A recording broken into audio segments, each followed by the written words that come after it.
ایک دن عتبہ کہنے لگا ابو جہل سے اور دیگر لوگوں سے کہ بڑی ہو گئی لڑائی، بڑی ہو گئی بحث، اس طرح کرتا ہوں میں جا کے نہ تو محمد ابن عبداللہ صلی اللہ، میں جا کے بات کرتا ہوں حضور سے۔ عتبہ آ گیا، کہنے لگا میں مذاکرات کرتا ہوں۔ صاحب نے کہا چل تو سیانا آدمی ہے، سمجھدار ہے، چلا جا۔ جا کے نہ تو وہی باتیں جو وہ ہمیشہ کرتے تھے، نبی کریم علیہ السلام سے کہنے لگا ہم سارے آپس میں ہیں، برادری ہے، قبیلہ ہے، ایک شہر ہے، پھر بھی لڑائیاں شروع ہو گئی ہیں۔ جو آپ کا کلمہ پڑھتے ہیں وہ الگ ہو گئے، جو ہمارے معاذ اللہ طریقے پہ ہیں وہ الگ ہیں، تو کوئی بات چیت نہ کر لیں بیٹھ کے؟ تو حضور نے فرمایا کرو نا۔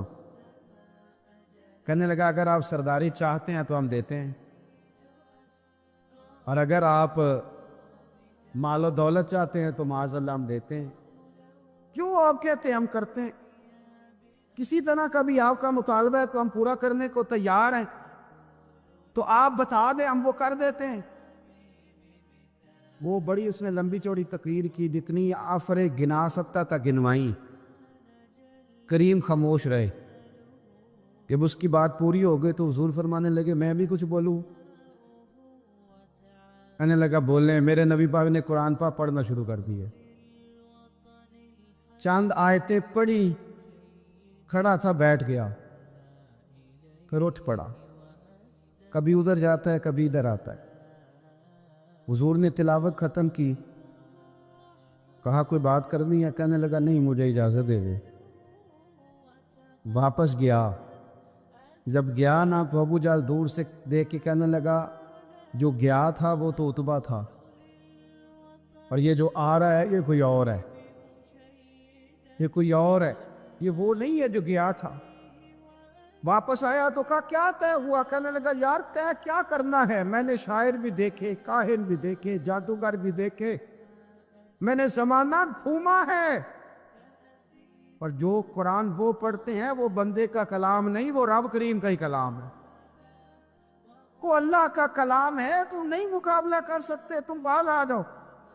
وہ تمہارے بس کی بات نہیں۔ تیرے آگے ہیں یوں دبے لچے فصحا عرب کے بڑے بڑے، کوئی جان منہ میں زبان نہیں بلکہ جسم میں جان نہیں، اور کروں تیرے نام پہ جان فدا، نہ بس ایک جان دو جہاں فدا، میرا دو جہاں سے بھی نہیں جی بھرا، میں کروں کیا کروڑوں جہاں نہیں۔ اللہ تبارک و تعالیٰ نے انسانی زندگی میں تمام موسم رکھے ہیں، بچپن کا موسم، جوانی کی بہار، بڑھاپے کے اوقات، اپنوں کا ملنا، اپنوں کا بچھڑنا، شادیوں کی خوشیاں اور جنازوں کے غم، یہ سارا کچھ انسانی زندگی کا حصہ ہے۔ لیکن انسان چونکہ طبعی طور پر کمزور ہوتا ہے، اپنے مزاج کے لحاظ سے بہت ساری جگہوں پہ اس میں ضعف پایا جاتا ہے، تو یہ کرتا یہ ہے کہ جس تسلی کے ساتھ خوشی کو قبول کرتا ہے، اسی طرح کھلے دل کے ساتھ غم کو قبول نہیں کرتا۔ من چاہی زندگی گزارنا چاہتا ہے، حالانکہ من چاہی زندگی تکلیف کا باعث ہوتی ہے، رب چاہی زندگی انسان کو سکون عطا کرتی ہے۔ اللہ تعالیٰ نے انسان کے ساتھ آزمائشیں رکھی ہیں، جس طرح اللہ تعالیٰ کی طرف سے ملنے والی نعمتوں کو قبول کرتا ہے، اسی طرح اس کی طرف سے آنے والی آزمائشوں کو بھی کھلے دل سے اسے قبول کرنا چاہیے۔ اور یہ بات درست ہے کہ وما اصابکم من مصیبت فبما کسبت ایدیکم، انسان پر کچھ مصیبتیں وہ آتی ہیں جو اس کے ہاتھوں کے کسب کی وجہ سے آتی ہیں۔ بہت ساری قوموں پر عذاب اس لیے آئے کہ انہوں نے بعض گناہ کیے تھے، لیکن یہ یاد رکھیے گا کہ عذاب ہمیشہ گناہوں کی وجہ سے نہیں آتے، تکلیفیں ہمیشہ گناہوں کی وجہ سے نہیں آتی۔ انسان دکھوں میں، مشکلات میں صرف اپنی غلطیوں کی وجہ سے نہیں الجھتا، بلکہ نبی پاک علیہ الصلاۃ والسلام نے فرمایا ہے اللہ تعالیٰ کسی بندے کو کوئی درجہ دینا چاہتا ہے، اس کے اعمال اس طرح کے نہیں ہوتے کہ اسے درجہ دیا جائے، اللہ اسے کسی مشکل میں ڈال کے اس کے درجے کو بلند فرما دیتا ہے۔ بلندی درجات کے لیے، قرب الہی کے لیے، اللہ تبارک و تعالیٰ کی بارگاہ کی معرفت کے لیے بھی مصائب آتے ہیں۔ آپ دیکھیے نا، نبی پاک صلی اللہ تعالیٰ علیہ وسلم نے فرمایا سب سے زیادہ تکلیفیں انبیاء پہ آتی ہیں، اور فرمایا میں اللہ کا محبوب ہوں،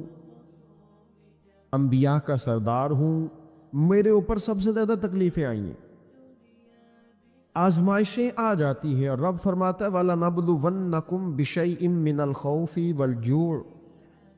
ہم ضرور تمہیں آزمائیں گے، کچھ خوف کے ساتھ، کچھ بھوک کے ساتھ، وَنَقْصٍ مِّنَ الْأَمْوَالِ وَالْأَنفُسِ وَالثَّمَرَاتِ،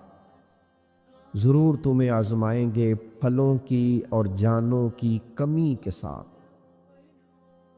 اگر تم اس میں ثابت قدم رہے، شکوے نہ کیے، اپنے رب کی رضا پہ تم راضی رہے، تو وَبَشِّرِ الصَّابِرِينَ، اے محبوب پھر جو میری رضا پہ صبر کریں انہیں میری جنت کی خوشخبری بھی عطا فرما دے۔ ہم تمہیں ضرور آزمائیں گے، خوف بھی، بھوک بھی، مالوں اور جانوں کی کمی بھی۔ مومن کی یہ شان ہوتی ہے کہ وہ کسی بھی موقع پر اپنے رب سے شکوہ نہیں کرتا، کسی بھی حال میں اپنے رب کی شکایت نہیں کرتا۔ نبی کریم علیہ الصلاۃ والسلام نے فرمایا اگر اللہ تعالیٰ کسی بندے کو بیمار کرے اور پھر اس بیماری پر وہ صبر کرے اور آنے والوں سے رب کا شکوہ نہ کرے، تو فرمایا اللہ تعالیٰ نے جو گوشت اسے دیا ہوتا ہے اس سے بہتر گوشت اللہ اسے عطا کر دیتا ہے۔ اگر اللہ تعالیٰ کی حکمت غالب ہو اور تقاضا اس بیماری میں اس بندے کے انتقال کے کر جانے کا ہو، تو فرمایا پھر اللہ تعالیٰ اسے شہادت کا درجہ عطا فرما دیتا۔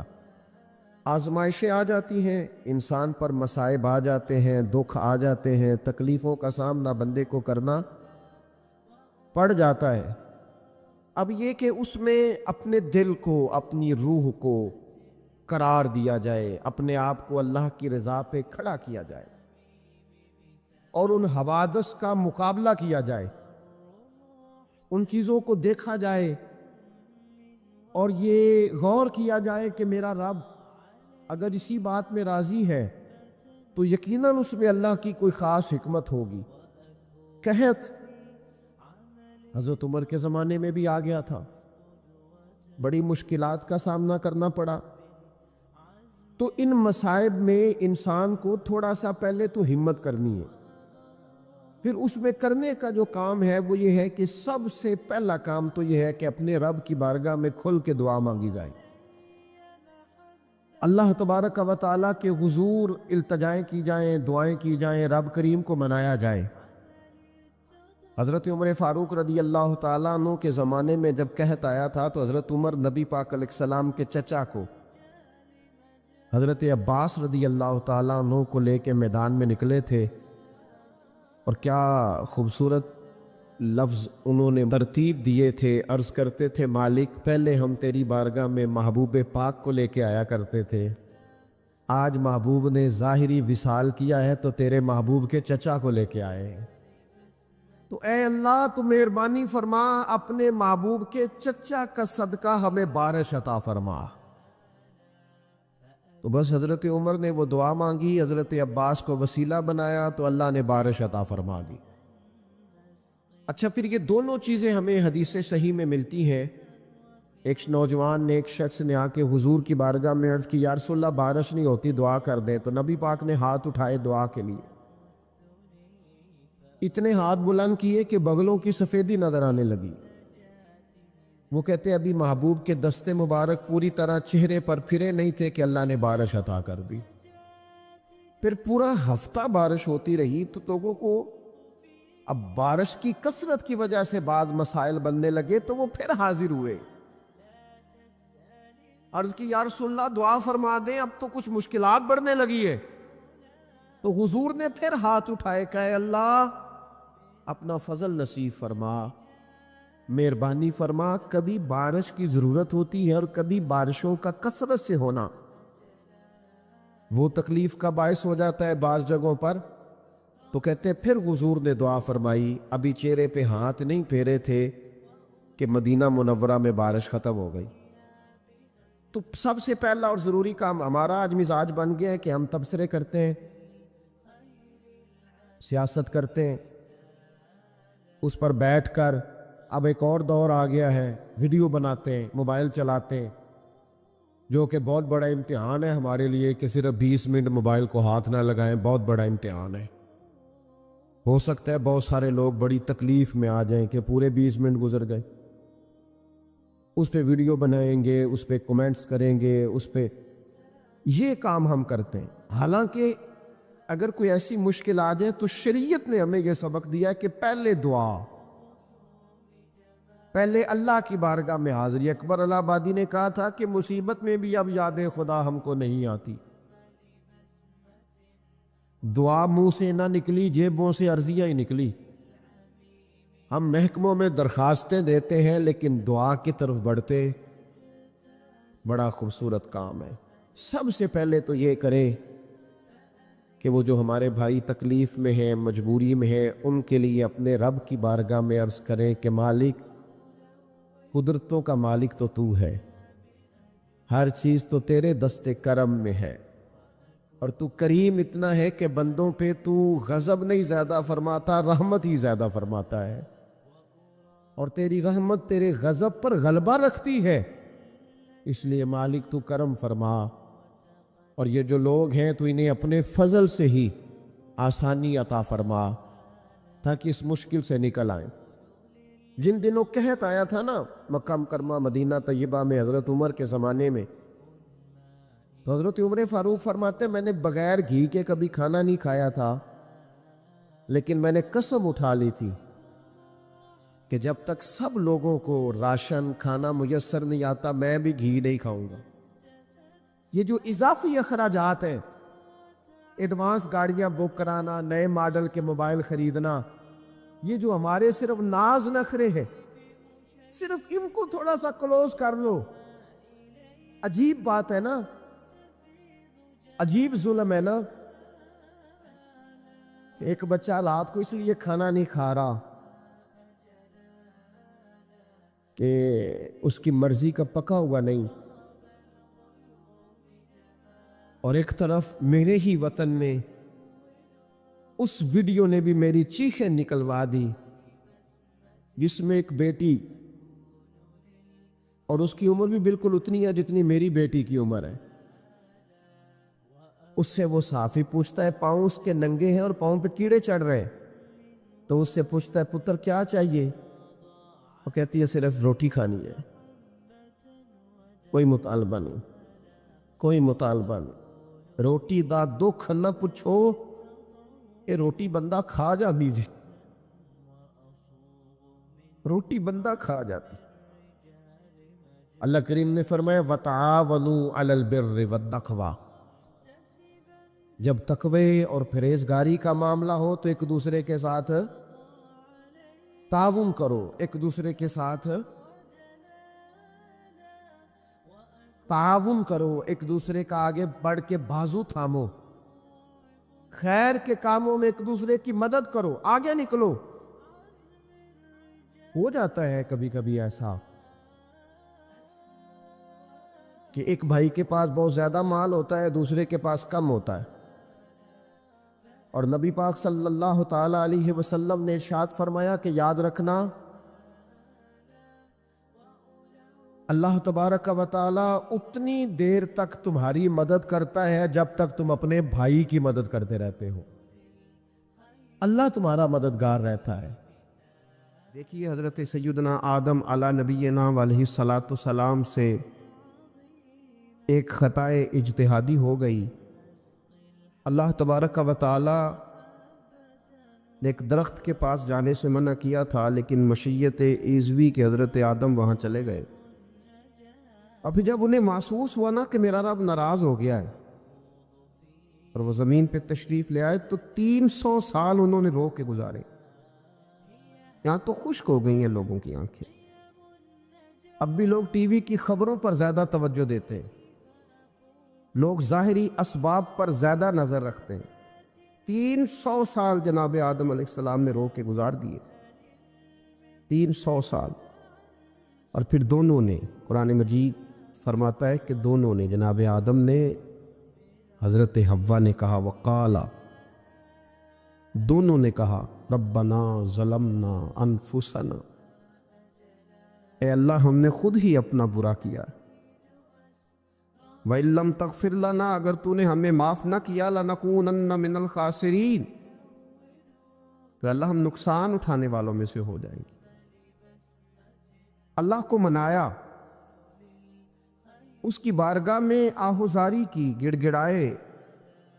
عرض گزار ہوئے، ربنا ظلمنا انفسنا، اے اللہ ہم نے خود ہی اپنا برا کیا ہے، وَإِن لَّمْ تَغْفِرْ لَنَا، اگر تو نے ہماری بخشش نہ کی، وَتَرْحَمْنَا، اور تو نے ہمارے اوپر رحم نہ کیا، لَنَكُونَنَّ مِنَ الْخَاسِرِينَ، تو ہم نقصان اٹھانے والوں میں سے ہو جائے۔ اللہ تو ہمارے اوپر رحم فرما، ہم پر فضل فرما، ہمارے لیے آسانی فرما۔ تو جب یہ جملے آپ نے ادا کیے تو پھر اللہ تبارک و تعالیٰ نے ان پر اتنا فضل فرمایا کہ مالک کریم نے اپنی ساری رحمتوں، برکتوں، نوازشوں سے انہیں مالا مال فرما دی۔ تو پہلے تو بات یہ ہے کہ احساس ندامت ہو، پھر اس کے بعد رب کریم کو منانے کی خواہش ہو، بے رخی کا مظاہرہ، اور اسی طرح کھیلتے رہنا اور اسی طرح روٹین کے کاموں میں لگے رہنا، بلکہ پہلے سے زیادہ ان چیزوں پہ توجہ کرنا جن پر پہلے کام کی جاتی، فضولیات کو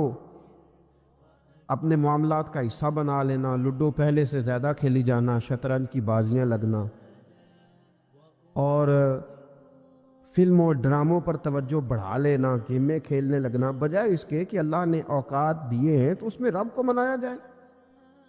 اس کی بارگاہ میں۔ لیکن وہ اس طرح جیسے شکاوت بڑھتی ہے، جیسے ہمیں احساس ختم ہو گیا، جیسے ہماری طبیعت کے اندر اب وہ والی بات نہیں رہی جو کہ ہونا چاہیے تھی۔ تو اللہ کریم کی بارگاہ میں عرض کیا جائے، رب کریم کے حضور ناز یہ گزارش کی جائے اور اسے منایا جائے۔ سورۃ المومنون کو دیکھیے تو اللہ تبارک و تعالیٰ نے ارشاد فرمایا، دیکھیے ذرا قرآن مجید کا انداز، فرمایا وَقُلْ رَبِّ اغْفِرْ وَارْحَمْ، کہا اے محبوب آپ فرمائیے، آپ مجھ سے کہیے، رب اغفر، یا اللہ تو معاف فرما دے، یا اللہ تو اپنے بندوں کو معاف فرما دے، ورحم، اور اللہ تو رحم فرما۔ اور محبوب آپ یہ کہیے کہ وانت خیر الراحمین، اے اللہ تو سب سے بڑھ کر رحم فرمانے والا۔ اے محبوب آپ یہ کہیے، کہ دیکھیے انداز، اللہ تو نے معاف کرنا ہے تو کر دے، فرمایا نہیں میرے حبیب پہلے کہیں گے، حضور فرمائیں گے، میں اپنے محبوب کی زبان اطہر سے اس بات کو سننا محبوب رکھتا ہوں۔ میرے محبوب کریم علیہ السلام فرمائیں گے، وَقُلْ رَبِّ اغْفِرْ وَارْحَمْ وَأَنْتَ خَيْرُ الرَّاحِمِينَ، اے محبوب آپ مجھے کہیے کہ اللہ تو بخش دے، رحم فرما، اور تو سب سے بڑھ کر رحم کرنے والا ہے، کوئی آنکھو شاید مان جاوے تے میرا کام تتڑی دا بن جاوے۔ اے محبوب آپ کہیے کہ اے اللہ تو رحم فرما، تو کرم فرما، اور تو سب سے بڑھ کر رحم کرنے والا۔ نبی پاک صلی اللہ علیہ وسلم نے نا ہماری توجہ دلائی، حضور صلی اللہ علیہ وسلم نے فرمایا بے توجہی کے ساتھ ادھر ادھر خیالات کر کے رب سے نہ مانگا کرو، تردد کے ساتھ، بے یقینی کے ساتھ نہ مانگا کرو، بلکہ رسول کریم صلی اللہ علیہ وسلم نے فرمایا، یہ حدیث پاک مسلم شریف میں موجود ہے، حضور فرمانے لگے جب رب سے مانگو نا تو اصرار کر کے مانگو، جب رب سے مانگو تو اصرار کر کے، بچہ ناز دکھا رہا ہے اصرار کر، اللہ سے مانگو تو اصرار کر کے مانگو، اور فرمایا رغبت کے ساتھ مانگو۔ کیا خوبصورت لفظ ہے حدیث کے، حضور فرمانے لگے اصرار کر کے مانگو، رغبت کر کے مانگو، رب کے لیے کوئی چیز دینا مشکل تو نہیں ہے نا، اس کے لیے کوئی مشکل ہے تمہیں عطا کرنا؟ تو رغبت کر کے اللہ سے سوال کرو، اسے مناؤ۔ اور خود نبی پاک صلی اللہ علیہ وسلم کا حال یہ تھا، حضرت عائشہ صدیقہ رضی اللہ تعالیٰ عنہ فرمانے لگی کہ نبی پاک دعا رسول اللہ صلی اللہ علیہ وسلم، یہ لفظ ہیں حضرت عائشہ کے، اللہ اکبر، ذرا ان میں ڈوب کر دیکھیے گا، ذرا ان لفظوں میں کھو کر دیکھیے گا ام المومنین کیا فرماتی ہیں۔ حضرت عائشہ صدیقہ فرماتی ہیں، یہ بھی مسلم میں موجود ہے، کہتی ہیں دعا رسول اللہ، کہتے ہیں نبی پاک نے دعا مانگی، حضور نے دعا مانگی۔ سبحان اللہ، کیا لفظ ہیں، کیا وجد آفرین جملے، کہتے ہیں دعا رسول اللہ، نبی پاک نے دعا مانگی، ثم دعا، دعا مانگ کر حضور پھر دعا مانگنے لگے۔ حضور نے دعا مانگی اور دعا مانگ کر حضور پھر دعا مانگنے لگے، اور ثم دعا رسول اللہ،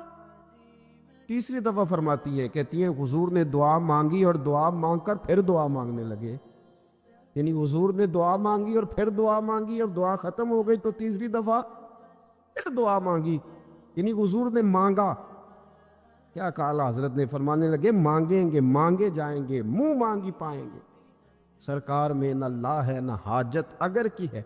مانگیں گے مانگے جائیں گے، منہ مانگی پائیں گے۔ حضور نے دعا مانگی اور دعا مانگ کر پھر دعا مانگی اور دعا مانگ کر پھر دعا مانگی۔ تو نبی پاک صلی اللہ علیہ وسلم کا تو اللہ سے مانگنے کا، اس کو منانے کا یہ طریقہ، حضرت عبداللہ ابن عمر فرمانے لگے، یہ لفظ ابو داؤد شریف میں موجود ہے، ذرا ان کا بھی ذائقہ محسوس کیجئے گا۔ حضرت سیدنا عبداللہ ابن عمر فرماتے ہیں میں حضور کی مجلس میں حاضر تھا، حضور مانگنے لگے اللہ سے، حضور اللہ سے مانگنے لگے۔ میں تو کئی دفعہ یہ دعا بھی مانگنے لگ جاتا ہوں کہ اللہ تو ان دعاؤں کی طرف تو دیکھ جو تیرے رسول نے ہمارے لیے مانگی۔ اللہ تو ہمیں تو نہیں نا مانگنا آتا، نہیں طریقہ آتا، نہیں سلیقہ آتا، نہیں انداز آتا، ہم تو بے توجہ سے لوگ ہیں، بیٹھنے کا ڈھب نہیں آتا ہمیں تو ہاتھ اٹھانے کا سلیقہ نہیں آتا، ہم تو وضو کرنے کے اس طریقے سے آشنا نہیں، پر اللہ تیرے محبوب نے تو خوب مانگا ہے نا تجھ سے، تیرے پیارے حبیب علیہ السلام نے تو تجھے منایا ہے نا ہمارے حق میں، تو اللہ تو ان دعاؤں کی طرف تو دیکھ۔ حضرت عبداللہ ابن عمر رضی اللہ تعالیٰ عنہ فرماتے میں حضور کی مجلس مبارکہ میں بیٹھا تھا، ابو داؤد شریف میں موجود ہے، کہتے ہیں حضور دعا مانگ رہے تھے، دعا کیا تھی؟ دعا حضور یہ مانگ رہے تھے، رب اغفر لی، یا اللہ ہمیں بخش دے، وتب علی، اللہ ہماری توبہ قبول فرما، انک انت التواب الرحیم، بے شک تو توبہ قبول کرنے والا اور رحم کرنے والا۔ حضور دعا مانگ رہے تھے، اے اللہ رب اغفر لی، یا اللہ ہمیں بخش دے، وتب علی، اور ہماری توبہ قبول فرما، انک انت التواب الرحیم، بے شک تو توبہ قبول کرنے والا اور رحم کرنے والا۔ حضرت عبداللہ ابن عمر فرماتے اس ایک دعا کو ایک ہی مجلس میں ایک ہی جگہ بیٹھ کر میرے نبی پاک نے اپنی زبان اطہر سے 100 مرتبہ ادا فرمایا۔ 100 مرتبہ حضور نے یہ لفظ کہے، رب اغفر لی وتب علی، رب اغفر لی وتب علی، رب اغفر لی، اے اللہ بخش دے، رحم فرما، وتب علی، بس قبول کر لے نا اب ہماری توبہ، انک انت التواب الرحیم، بے شک تو توبہ قبول کر لیا کرتا ہے، تو رحم فرمایا کرتا ہے۔ ایک ہی مجلس میں 100 دفعہ حضور نے دعا مانگی، دعا مانگ کے پھر دعا مانگی، اور دعا مانگ کے پھر دعا مانگی۔ اللہ کو منایا میرے رسول پاک، حضور نے ہمیں بتلایا، اسے مناؤ، اس کی بارگاہ عالی مرتبت میں جھکو، اور حضور نے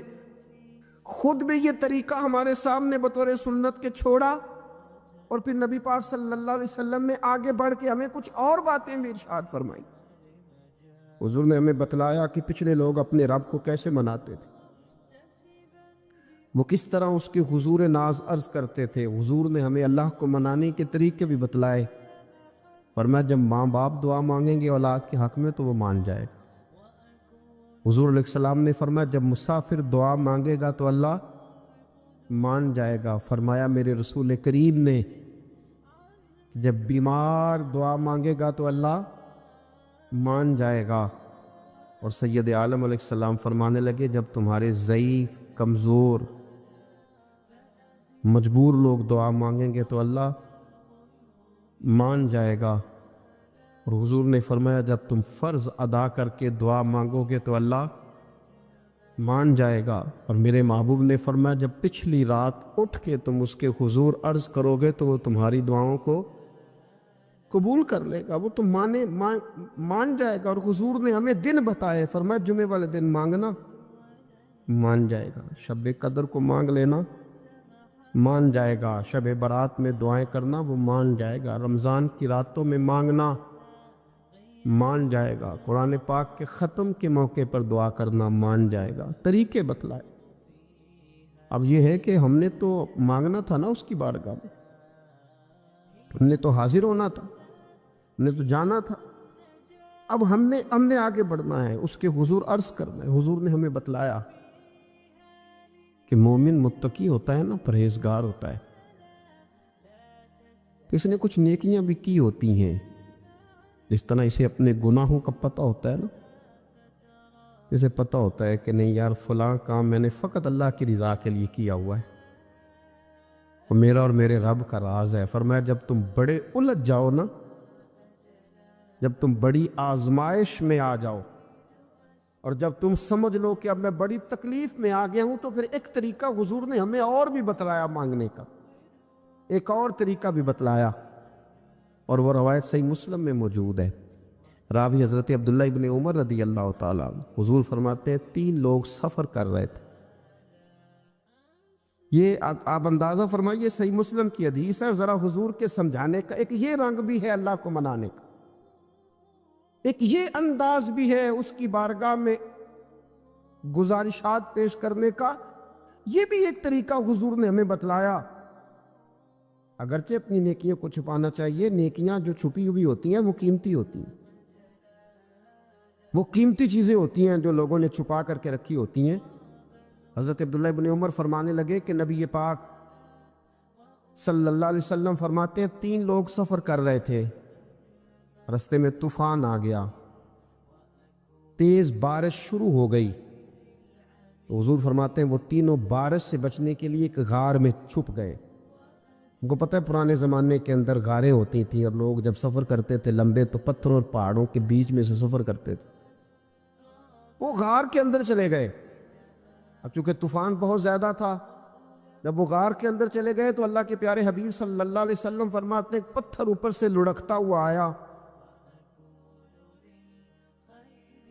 اور غار کے منہ کے آگے آ کے اس نے غار کو بند کر دیا۔ اب اتنا تیز اور اس مضبوطی کے ساتھ وہ پتھر لگا اور اتنا صحیح فٹ ہوا کہ اندر روشنی آنی بھی ختم ہو گئی۔ اب 3 لوگ ہیں، تھوڑی دیر تو وہ پریشان رہے کہ شاید اب کبھی بچ نہیں سکیں گے، شاید چاروں جانب اندھیرا ہی ہے اور اندھیرا ہی رہے گا، شاید یہاں سے نکلنے کے لیے اب ہمیں کوئی رستہ میسر نہیں آئے گا۔ وہ پہلے تو پریشان ہوئے، پھر کہنے لگے یار اس طرح کرو،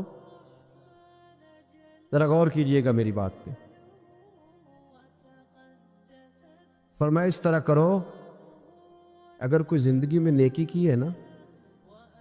تو ذرا اس نیکی کو یاد تو کرو، اور یاد کر کے اس مالک کے حضور عرض تو کرو، وہ کریم ہے، کوئی آنکھو شاید من جاوے تے گل کم تتڑی دا بن جاوے، عرض تو کرو۔ ان میں سے یہ آپ اندازہ فرمائیے، یہ بات بیان کون کر رہا ہے؟ یہ مدینے والے رسول بیان کر رہے ہیں، یہ نبی پاک علیہ السلام نے بیان فرمایا، یہ وہ کہانی ہے جو ہمیں ہمارے نبی پاک نے سنائی، رسول کریم علیہ السلام نے ہمیں بتلائی، یہ داستان محبت۔ حضور فرمانے لگے ایک نے ان میں سے ہاتھ اٹھائے اور اس نے انداز کیا چھیڑا، عرض کرنے لگا اللہ تو جانتا ہے نا میں نے بکریاں رکھی ہیں، میں غریب ہوں، مزدور ہوں، اور مالک تو یہ بھی جانتا ہے کہ میرے بچے بھی ہیں، بیوی بھی ہے، اور میں جب بھی گھر لوٹا ہوں تو دودھ میں نے بچوں اور بیوی کو پہلے نہیں دیا، بوڑھے ماں باپ کو پہلے دیا۔ اللہ میں نے ان کے ساتھ ہمیشہ کرم کے بازو کھول کر معاملہ کیا۔ وہ غار میں تنہا بیٹھے ہیں اور اپنے مالک کو منا رہے ہیں۔ عرض کرتے ہیں اللہ تجھے یاد ہے نا ایک رات جب میں بڑی دیر سے لوٹا تھا، لکڑیاں کاٹتے درخت تلاش کرتے مجھے دیر ہو گئی، میں دیر سے لوٹا تھا، نیت یہ کر رکھی تھی کہ دودھ سب سے پہلے ماں باپ کو پلاؤں گا۔ مالک جب میں لوٹا تو وہ بوڑھے تھک کر کے سو گئے تھے۔ میری بیوی نے مجھے کہا کہ بچوں کو پلا دو، وہ سو گئے، تو میں نے کہا نہیں، میرے ذمے ہے ان بوڑھوں کے دل کو ٹھنڈا کرنا، ان سے پیار کرنا۔ اللہ بیوی مانگتی رہی، بچے طلب کرتے رہے، میرے ٹانگوں میں گھومتے رہے، بار بار آتے رہے، اور میں نے دودھ نہیں پلایا۔ اے مالک فجر ہو گئی، آفتاب طلوع ہونے کا وقت آ گیا، پر میں نے ماں باپ کے بیدار ہونے کا انتظار کیا۔ اے اللہ وہ جب اٹھے تو ان کی آنکھوں میں جو میرے لیے دعا تھی اور ان کے سینوں میں جو میرے لیے کرم تھا، اگر تیری بارگاہ میں وہ نیکی قبول ہے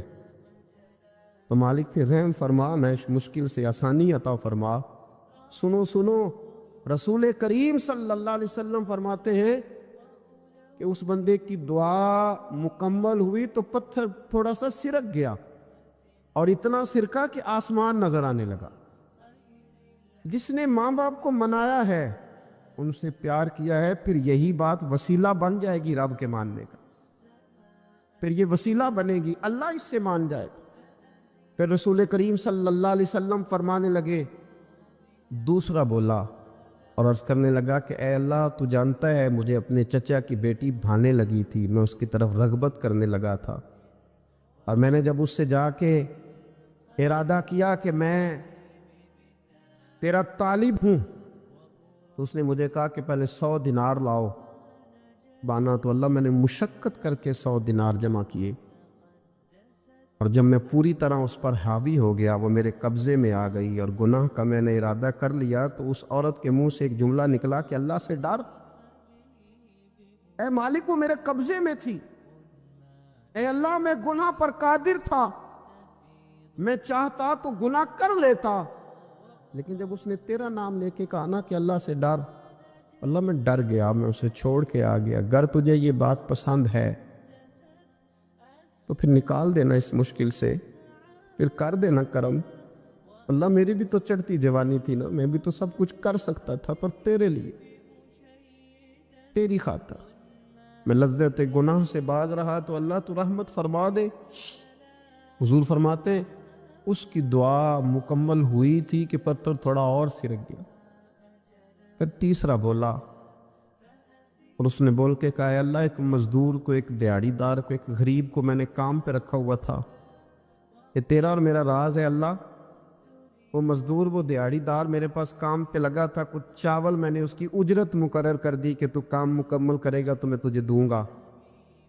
وہ جب اجرت لینے کا وقت آیا تو وہ بگڑ کر ناراض ہو کر چلا گیا، میں اسے ڈھونڈتا رہا، وہ مجھے ملا نہیں، میں نے اس کے چاولوں کی قیمت کاروبار میں انویسٹ کر دی، اس کا تھوڑا سا سرمایہ پر میں نے کھایا نہیں۔ پھر وہ اس سے میں کاروبار کرتا رہا، اور اتنا کاروبار کیا کہ بہت ساری گائیں اور ان کے چرواہے تیار ہو گئے۔ وہ سالوں کے بعد لوٹا، میں نے اس غریب کا مال کھایا نہیں بلکہ بڑھایا، محفوظ کر کے رکھا۔ وہ سالوں کے بعد لوٹا اور کہنے لگا میرا مال، تو میں نے کہا وہ ساری گائیں تیری ہے، وہ چرواہا تیرا ہے، یہ سارا کچھ تیرا ہے۔ وہ کہنے لگا تو مجھ سے مذاق کرتا ہے، میں غریب کہاں اور گاؤں اتنی بڑی گائیں کہاں، تو مذاق کرتا ہے؟ تو میں نے کہا مذاق نہیں، میں نے اپنے رب سے ڈر کے تیرے مال کی حفاظت کی، یہ تیرا ہے۔ اے اللہ میں کھا بھی تو سکتا تھا نا، پر تجھ سے ڈر کر میں نے وہ سارا محفوظ رکھا۔ اللہ اگر تجھے میری یہ ادا پسند ہے تو پھر آج مان جانا، آج راضی ہو جا۔ اللہ کے رسول فرماتے ہیں اس کی دعا مکمل ہوئی تھی کہ پتھر لڑکا اور ان کے لیے رستہ بن گیا۔ وہ باہر آ گئے تو حضور نے ہمیں بتلایا کہ وہ تمہاری نیکیاں جو چھپی ہوئی ہیں، وہ تمہاری نیکیاں